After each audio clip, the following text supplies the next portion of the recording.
Okay, so we're diving deep into something every parent can relate to, helping our kids find their passion. Absolutely. That's such a crucial part of parenting, isn't it? It is, and it can be a bit of a mystery sometimes, right? Like, how do we nurture those interests and help them discover what they really love? Yeah, it's definitely a journey, not a destination. Totally. Yeah. And for today's deep dive, we've got 5 evidence-based, really practical tips to make that journey even more rewarding for both kids and parents. I love it. Let's dive in. Okay, the first one really hit home for me. It's about going beyond those surface level questions like, how was your day? Or how was practice? Those autopilot questions we tend to ask. Oh, yeah, the dreaded, how was your day? We've all been there. Right. But the source we're looking at today emphasizes really engaging with your child's hobby, like genuinely being interested. And that makes such a difference. It shows you're truly present, not just going through the motions. So what Right. kind of questions can we ask instead of how was soccer practice that really show we're invested? Well, instead of focusing on the outcome, try tapping into their experience. You could ask, what did you work on that was challenging today? Yeah. Or what's one thing you're hoping to get better at? Oh, I love those. That shifts the focus to their effort and progress. Exactly. And it shows them you value their process, not just the end result. So much better than just, did you win? Right. Exactly. Yeah. Winning is great, but it's not the whole story. Speaking of stories, the source material also mentions resources.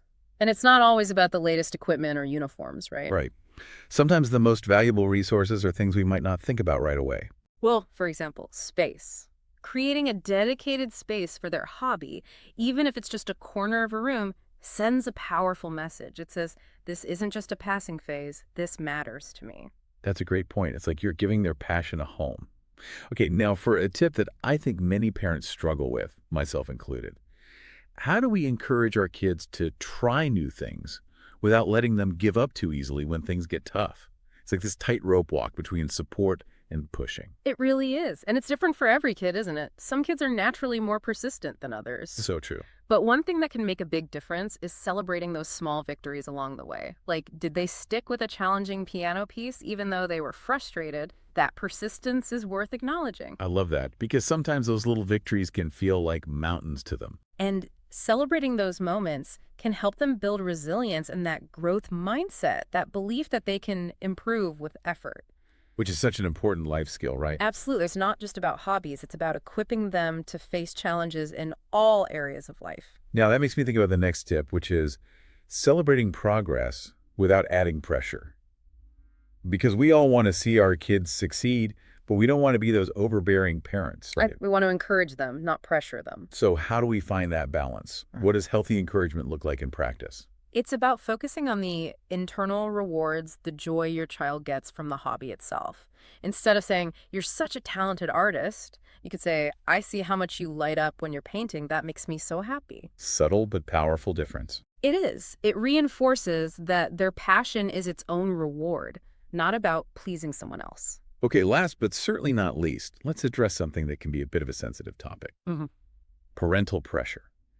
How can we tell if our own enthusiasm is crossing the line and making our child feel pressured? I think the key is open and honest communication. Easier said than done sometimes, especially with teenagers. Oh, I hear you. Teenagers can be tricky, but even just starting the conversation can make a world of difference. Regularly check in with your child and ask if they're still enjoying the hobby, and really listen to their answer. Because sometimes our kids might not even realize they're feeling pressured until we ask. Exactly. It might be subconscious. And it's important to remember that it's okay for their interests to change over time. Oh, absolutely. Forcing a child to continue a hobby they no longer enjoy can really backfire. Exactly. It can even turn them off from trying new things in the future. So keep those lines of communication open. And remember, this is their journey of discovery, not ours. What really resonated with me from all these tips is that it's really about fostering intrinsic motivation, that inner spark that makes them excited to learn and grow. I agree. It's not about adding more to their to-do list. It's about nurturing that love of learning and exploration. So it's not just about the hobby itself, it's about the bigger picture of raising curious, engaged human beings. Exactly. And those skills, curiosity, persistence, resilience, they're going to serve them well no matter what path they choose in life. Absolutely. So as we wrap up, I want to leave our listeners with a little challenge. Think about your child's interests and what truly lights them up. What's one small but meaningful step you can take today, even something as simple as asking a different question, that can help nurture their love of learning and support them on their journey of self-discovery?